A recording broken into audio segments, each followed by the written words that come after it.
আসসালামু আলাইকুম ওয়া রাহমাতুল্লাহি ওয়া বারাকাতুহু। আলহামদুলিল্লাহ ওয়াসসালাতু ওয়াসসালামু আলা রাসূলিল্লাহ ওয়া আলা আলিহি ওয়া আসহাবিহি ওয়া মান ওয়ালাহু আম্মা বা'দ। সুপ্রিয় দর্শক শ্রোতা ভাই বোন, আজ আমরা কথা বলবো কোরবানির পশুর সাথে যে সমস্ত অমানবিক আচরণ করা হয়ে থাকে সেগুলো প্রসঙ্গে। শুধু কোরবানির পশুই নয়, সাধারণ অবস্থায় আমরা দেখি পশু পরিবহন করার সময়, পশু বাজারজাত করার সময়, পশু জবাই করার সময়, এমনকি জবাই করার পরপরও পশুর সাথে অমানবিক আচরণ করা হয়। পশুর সাথে যদি মানুষরা পশুসুলভ আচরণ করে তাহলে সেক্ষেত্রে সেটিও কিন্তু গুনাহের কারণ। সহিহ মুসলিমের হাদিসে বর্ণিত হয়েছে, রাসূল করিম সাল্লাল্লাহু আলাইহি ওয়াসাল্লাম ইরশাদ করেছেন, ইন্নাল্লাহা কাতাবাল ইহসানা আলা কুল্লি শাই। নিশ্চয়ই আল্লাহ সুবহানাহু ওয়া তাআলা প্রত্যেকটা প্রাণীর প্রতি দয়া করার জন্য তোমাদের জন্য উপরে আবশ্যক করে দিয়েছেন। ফাইদা কাতালতুম ফাহসিনুল কিতলাতা ওয়া ইযা যাবাহতুম ফাহসিনুদ যিবহাতা। অতএব তোমরা যদি কোনো মানুষকে হত্যা করতে হয়, বিচারিকভাবে কারো মৃত্যুদণ্ড হলো অথবা যুদ্ধের ময়দানে কাউকে হত্যা করতে হলো, তখনও তার প্রতি তোমরা অমানবিক আচরণ করবে না। আর যখন কোনো পশু জবাই করতে হবে তাকেও বিনা প্রয়োজনে তোমরা অতিরিক্ত কষ্ট দিবে না। যত কম কষ্ট দিয়ে সম্ভব জবাই করবে। এবং সেজন্য তিনি এই হাদিসের পরবর্তী অংশে বলেছেন, তোমরা ছুরি বা চাকুকে ভালো করে ধার দিয়ে নিবে যাতে করে যথাসম্ভব কম কষ্ট দিয়ে তাকে দ্রুত জবাই করা যায়। প্রিয় দর্শক, এই হাদিসের আলোকে আমরা কোরবানির সময় বা সাধারণ সময় পশু পরিবহনের ক্ষেত্রে একটি চিত্র দেখতে পাই, সেটি সম্পূর্ণরূপে অবৈধ এবং গুনাহের কাজ।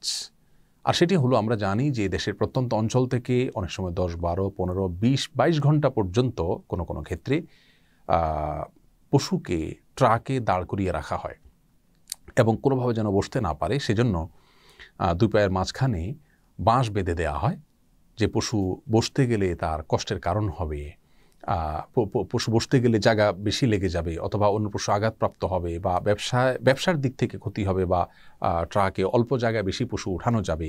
এই সমস্ত দৃষ্টিকোণ থেকে এই যে একটি অমানবিক আচরণ করা হয়, গরু স্বভাবগতভাবে একটু পরপরই বসতে বা শুইতে অভ্যস্ত, সেই পশুটিকে যদি আপনি 10-20 ঘন্টা পর্যন্ত দাঁড়িয়ে থাকতে বাধ্য করেন, তাহলে সেটি কতটা কষ্টের কারণ তার সেটা বলাই বাহুল্য। আমরা যা দেখি এই সমস্ত পশুগুলোর চোখ থেকে অঝোর ধারায় পানি পড়তে থাকে। আবার সেগুলোকে বাজারজাত করার সময় বিভিন্ন রকমের ট্যাবলেট অথবা তার আগে অনেক ট্যাবলেট বা ইনজেকশন তাদেরকে খাওয়ানো হয়, পান করানো হয়, প্রয়োগ করা হয়, যেগুলো তাদের স্বাস্থ্যের জন্য অত্যন্ত ক্ষতিকর, তাদের কষ্টের কারণ। এবং অনেক সময় ছাগল ইত্যাদিকে জোর করে পাইপ দিয়ে পানি পান করিয়ে তাদের পেটকে ফুলানো হয়। কোনো কোনো ক্ষেত্রে সেটা এত বেশি পরিমাণে করা হয় যে অনবরত সে পেশাব করতে থাকে। এ ধরনের অনেক অমানবিক আচরণ বাজারজাত করার সময় করা হয়ে থাকে। এমনকি ছাগল বাজারে যখন উঠানো হয় তখন এত টাইট করে বাঁধা হয় যে কোনোভাবে সে বসতে পারে না। সকাল থেকে রাত পর্যন্ত এভাবে দাঁড় করিয়ে রাখা হয়। প্রিয় দর্শক, এই আচরণগুলো সম্পূর্ণরূপে জঘন্য এবং গুনাহের কাজ। সেই সাথে পশু জবাই করার সময় পর্যন্ত দেখা যায় যে অনেক সময় কসাইরা সেটাকে খোঁচাতে থাকেন বা চাকু ভালো করে আগে ধার দেওয়া হয় না, অনেক সময় পচানোর প্রয়োজন হয়, যা পশুর কষ্টের কারণ হয়। অনেক সময় জবাই করার পর পশুর চামড়া ছেলা শুরু করা হয় অথবা পায়ের খুর ইত্যাদি কাটা শুরু করা হয়, যা তার প্রাণ বের হওয়ার আগে তার শরীরে এরকম পোঁচ দেওয়া বা চাকু দিয়ে কাটাকাটি করা, এগুলা তার জন্য কষ্টের কারণ। এই সমস্ত বিষয়গুলো ইসলামী শরিয়ার দৃষ্টিকোণ থেকে খুবই জঘন্য, ভুল এবং অন্যায় কাজ। কোরবানির পশুর ক্ষেত্রে বিশেষভাবে আমাদের এই সমস্ত আচরণ থেকে দূরে থাকা উচিত।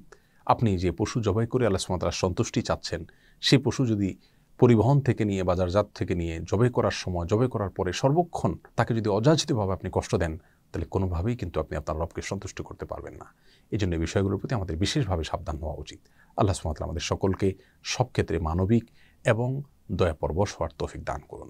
আসসালামু আলাইকুম ওয়া রাহমাতুল্লাহি ওয়া বারাকাতুহু। আস-সুন্নাহ ফাউন্ডেশন, উম্মার স্বার্থে সুন্নাহর সাথে।